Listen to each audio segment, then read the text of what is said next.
ఎవరన్నా వచ్చి మీకు 97 మోడల్ టీవీఎస్ 50 ఉంది, ఇది పడేసేయండి, అది వాడండి అన్నారు అనుకోండి, ఎలా చూద్దాం? అంటే మరీ అంత ఎదవలా కనపడుతున్నా అన్నట్టు చూద్దాం కదా. ఓ మాస్టరే కూడా కనిపించట్లేదు, అనిపిస్తుందా లేదా? అలా అలా మన దగ్గర లేనిది ఏదైనా ఉంటే చెప్పండి, మారిపోతాం. ఎడారి మాత్రం 1లో కానీ 2లో కానీ ఒక అమ్మ ఉందా? వాడెవడో పాస్టర్, వాడి పేరు ప్రసన్న కుమార్ ఏమో, వాళ్ళ నాన్న పేరు జైశాలి అని, జాతీయ జెండాని గుడ్డ మొక్క అన్నాడు. మూర్ఖుడు కొడుకు మూర్ఖుడే పుట్టాడు.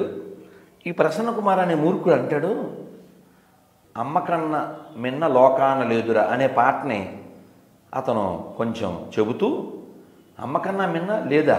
ఎవరు చెప్పారు?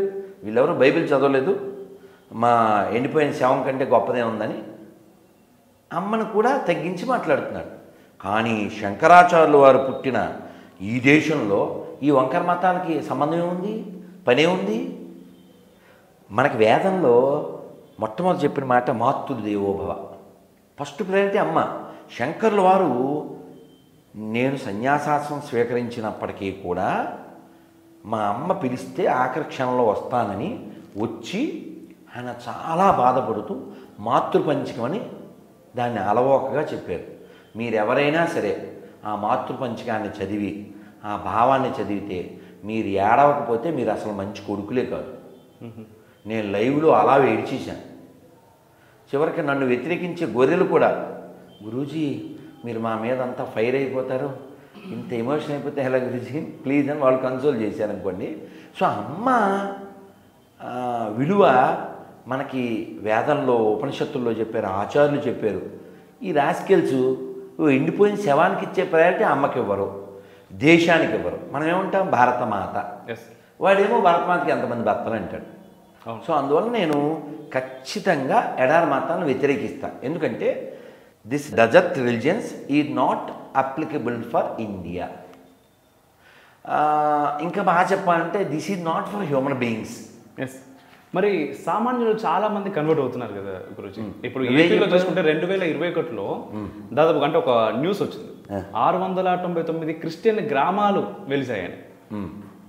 వాడు పాస్టర్, అతని పేరు నాకు కరెక్ట్గా గుర్తులేదు, బట్ వాడు ఏంటంటే హిందూ దేవీ దేవతలను కాళ్ళతో తంతా ఉంటే పడేస్తూ ఉంటే ఆ ఊరోళ్ళందరూ కూడా చాలా సంతోషపడ్డారు, ఇంకా చేయండి అన్నారు. తర్వాత వాడిని తీసుకుపోయి అరెస్ట్ చేసారు, వాడు మళ్ళీ బయటకు వచ్చిండు, అది వేరే సంగతి. తెలుసు.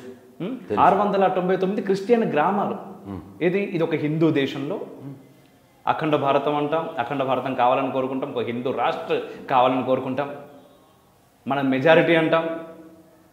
మరి ఎక్కడికి వెళ్తున్నాం? ఎందుకు వీళ్ళందరూ కన్వర్ట్ అయిపోతున్నారు? ఇప్పుడు వీళ్ళంటి వాళ్ళు చాలా కష్టపడుతున్నారు. ఇది చాలదుగా, ఒక్కడి వల్ల చాలదు కదా, ఇద్దరి వల్ల ముగ్గురు వల్ల చాలదుగా. ఎందుకు మారిపోతున్నా అంత ఈజీగా? ఎలా మారబోతుంది? ఎందుకు మారకూడదు? ఎందుకు మారిపోతున్నారు సరే, ఎందుకు మారకూడదు? వాళ్ళకి ఏం తెలుసు? వాళ్ళకి ఏం తెలుసు?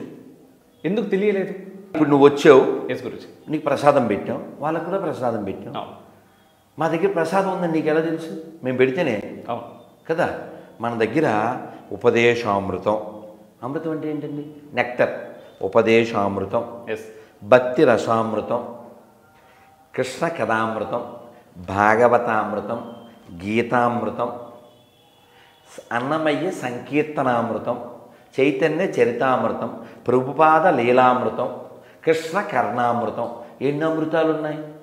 ఈ అమృతాల్లో నువ్వు ఒక్క అమృతం కూడా తాగలేదు, ఎవరికీ పంచిపెట్టలేదు. అందువల్ల కదా వాళ్ళు మృతదేహాన్ని పూజిస్తున్నారు. కాబట్టి దోషం వాళ్ళదా నీదా? అదే ఈ దోషం రావడానికి అసలు కారణం ఏంటి? ఎందుకు దూరం అయిపోయాయి అవన్నీ? సామాన్యుడికి ఎందుకు దూరం అయ్యాయి? సరే, రీజన్ చెప్పావు కదా. బేసిక్ ఏంటి? స్కూల్ కదా. అవును. ఈ బ్రిటిషు క్రైస్తవ దరిద్రులు ఇక్కడికి వచ్చేసరికి మన దగ్గర 7,32,000 గురుకులాలు ఉండే. వాళ్ళు అధికారంలో ఉన్నప్పుడు ఒక్క కలం పోటుతో ఈ గురుకులాలన్నింటినీ రద్దు చేశారు. గురుకులాలు ఎలా నడిచాయి? ఎవరైనా వదాన్యులు దానం ఇస్తే, కానీ నువ్వు ఎవరికైనా దానం ఇచ్చావా నిన్ను జైల్లో వేస్తాం. ఎవరు దానం ఇవ్వలే. ఆ గురుకులాలన్నీ నశించిపోయింది.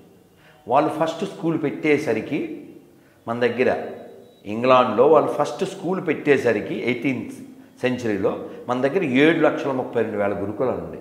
ఆ గురుకులాల్లో అన్ని కులాల వాళ్ళు చదువుకునేవాళ్ళు. మీరు కావాలితే నెట్లోకి వెళ్ళి రాజీవ్ దీక్షిత్ గారిది అద్భుతమైన సందేశం ఉంది.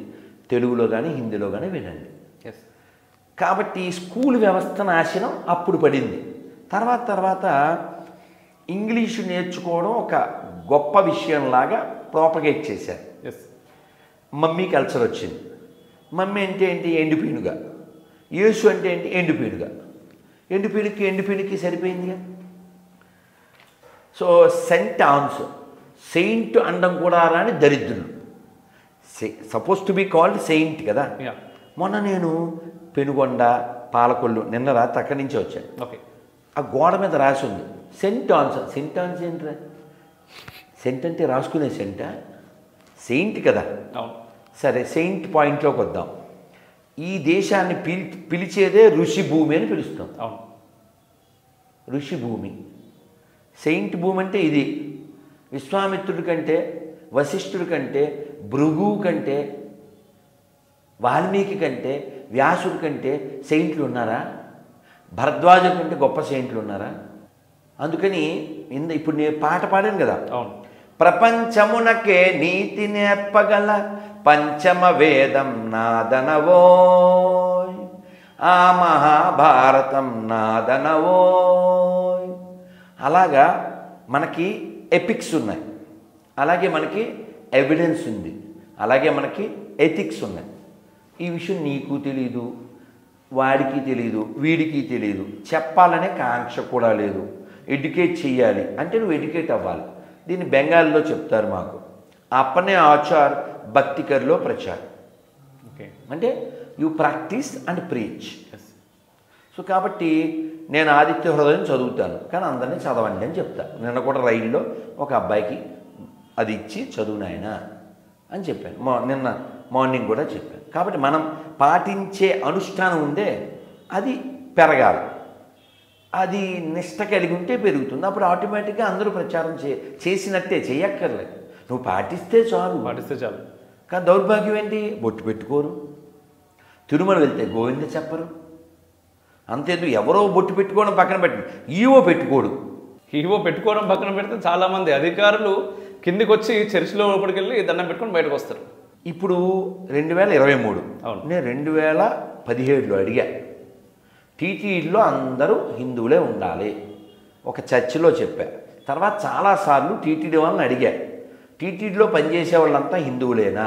ఒక కాగితం, ఒక శ్వేతపత్రం చెప్పలేదు. ఎందుకని? అందరూ హిందువులు కాదు. అంటే వాళ్ళ దేవుడు చవట, పనికిమాలోడు, అన్ఫిట్గాడని వాళ్ళు ఒప్పుకున్నట్టే. ఎవరైతే క్రైస్తవులుగా ఉండి టీటీడీలో పనిచేస్తూ అక్కడ స్వామివారి సొమ్ము జీతంగా తీసుకుంటూ చర్చికి వెళ్తున్నారో వాళ్ళంతా ఇండైరెక్ట్గా ఎస్ మా దేవుడు మా కూడు కూడా పెట్టలేని దద్దమ్మా అని వాళ్ళు ఒప్పుకున్నట్టే. ఎందుకంటే వాళ్ళు బతికేది ఎవరి మీద? మనం హుండీలో వేసే డబ్బుల మీద.